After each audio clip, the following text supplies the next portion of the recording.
ഇപ്പൊ പരിചയമുണ്ട്. അതായത് ഇവിടെ എനിക്ക് കൂട്ടുകാരുണ്ട്, സെയിം പ്രായത്തിൽ ആരുമില്ല.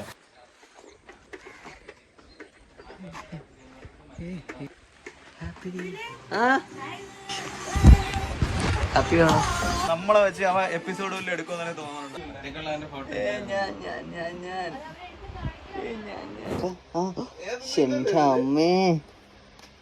ട്യൂൺ ചെയ്തിട്ടില്ല. ഡൗൺ ഡൗൺ അപ്പ് അതെനിക്ക് ഓർമ്മയില്ല. എന്തരാ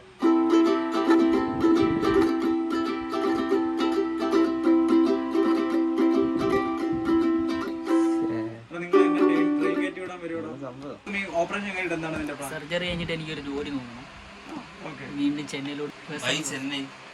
ചെന്നൈ സിനിമ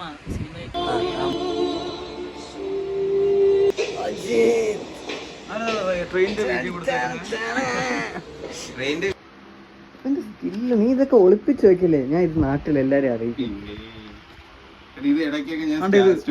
ഈ പുള്ളിക്കാരനെ പെട്ടെന്ന് സിസുവില് നടവുണ്ടല്ലോ, ഗോഡിനെ പോലെ ഇരിക്കുന്നു. ഇങ്ങനെ നടന്നു വേണം ഇങ്ങനെ തുണിയൊക്കെ പൊക്കി പിടിച്ച് നടക്കുന്ന അമ്മയുടെ കൈ വെട്ടി ഞാൻ പോയി.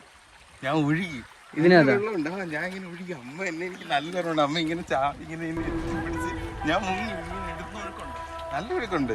ഇപ്പോഴല്ലേ ചൂടൊക്കെ വെള്ളം കുറഞ്ഞു. എന്നിട്ട് രക്ഷപ്പെടുത്തി എന്റെ ദേഹമൊക്കെ നനഞ്ഞ്. നവോദയ ലൈബ്രറി, ഇവിടെ ഏറ്റവും അടുത്തുള്ള ലൈബ്രറി. ഞാൻ ഇപ്പൊ കൊച്ചിലെ പുസ്തകമൊക്കെ വാങ്ങിച്ചു. ഞാനും അച്ചു ചേച്ചി, ശ്രീകുട്ടി ചേച്ചി, അപ്പൊ ഞങ്ങളവിടെ പോയി പുസ്തകം വാങ്ങിക്കും. അപ്പൊ പോകുന്ന റൂട്ടാണ് ഇത്. ഇതാണ് എന്റെ ക്ലബ്ബ്. ഇതാണ് ഇപ്പോഴത്തെ ക്ലബ്ബ്. പണ്ട് ഇങ്ങനൊന്നും അല്ല. നല്ല രസം, ബിൽഡിങ് തടി വെച്ച്. ബൈ ടാറ്റാ.